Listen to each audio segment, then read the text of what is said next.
வாழ்வில் வார்த்தை ஊழியங்கள் வழங்கும் இன்றைக்கான இறை வார்த்தை. நம் ஆண்டவர் இயேசு கிறிஸ்துவின் இணையற்ற நாமத்தில் மகிழ்ச்சியோடு உங்களை வாழ்த்துகிறேன். இயேசுவுக்கு பெரிய காரியங்களை சாதித்த மனிதர்கள் அநேகர் உண்டு. ஆனால் சிறிய ஊழியமாக இருந்தாலும் சரியான நேரத்தில் செய்யப்பட்ட முக்கியமான ஊழியங்களும் உண்டு. இந்த லெந்துகால தியானங்களில் இன்று நாம் தியானிக்கும் வேத கதாபாத்திரம் அப்படிப்பட்ட கனம் மிக்க ஊழியத்தை துணிந்து செய்த அரிமத்தியா ஊரானாகிய யோசேப்பு. வேதத்தில் குறைவான இடங்களிலே வந்தாலும் நம் நெஞ்சங்களில் இவர் நிறைந்திருக்கிறார்.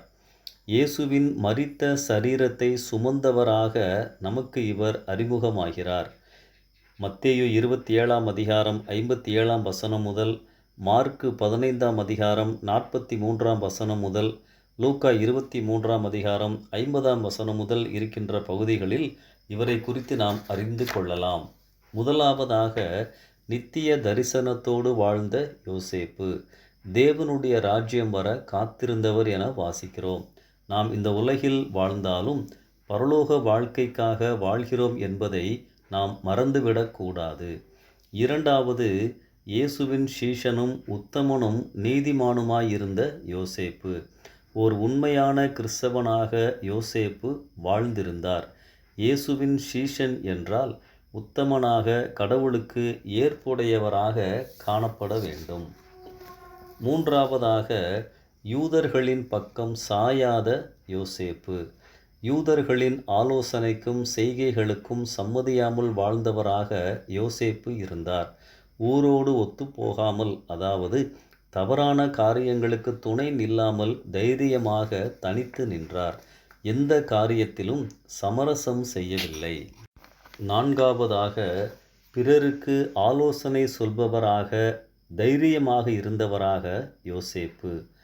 நெருக்கமாயிருந்த சீஷர்கள் இல்லை, உமக்காக மரிப்பேன் என்று சொன்னவர்கள் இல்லை, சரீர சுகம் பெற்றவர்கள் இல்லை, வனாந்திரத்தில் விருந்துண்டவர்கள் இல்லை, மரித்து உயிரோடு வந்தவர்கள் இல்லை, உடன் பிறந்தவர்களும் இல்லை. காரணம் பயம்.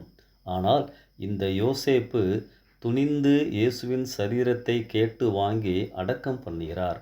அநேகருக்கு தேவ ஆலோசனை கொடுப்பவராகவும் வாழ்ந்திருந்தார். ஐந்தாவதாக, பதற்றமான சூழலிலும் நேர்த்தியாக அடக்க ஆராதனை நடத்திய யோசேப்பு. யாருமே வெளியே வருவதற்கு பயந்திருந்த வேளையிலும் தான் வெட்டி வைத்திருந்த புதிய கல்லறையில் நிக்கோதேமுவோடு சேர்ந்து இயேசுவை அடக்கம் பண்ணுகிறார். அன்பானவர்களே, சாதாரண நேரங்களை காட்டிலும் சோதனையான, சாதகமில்லாத சூழ்நிலையில் இயேசுவுக்காக சாட்சியாக வாழ்வதுதான் கடினமானது, முக்கியமானது. ஆனால் யோசேப்பு இதை செய்து காட்டினார். யோசேப்பின் வாழ்க்கை நமக்கு ஒரு சவால். இந்த சிந்தனையோடு இந்த நாளை ஆரம்பிப்போம். கர்த்தர் நம்மை நடத்துவாராக. ஆமென்.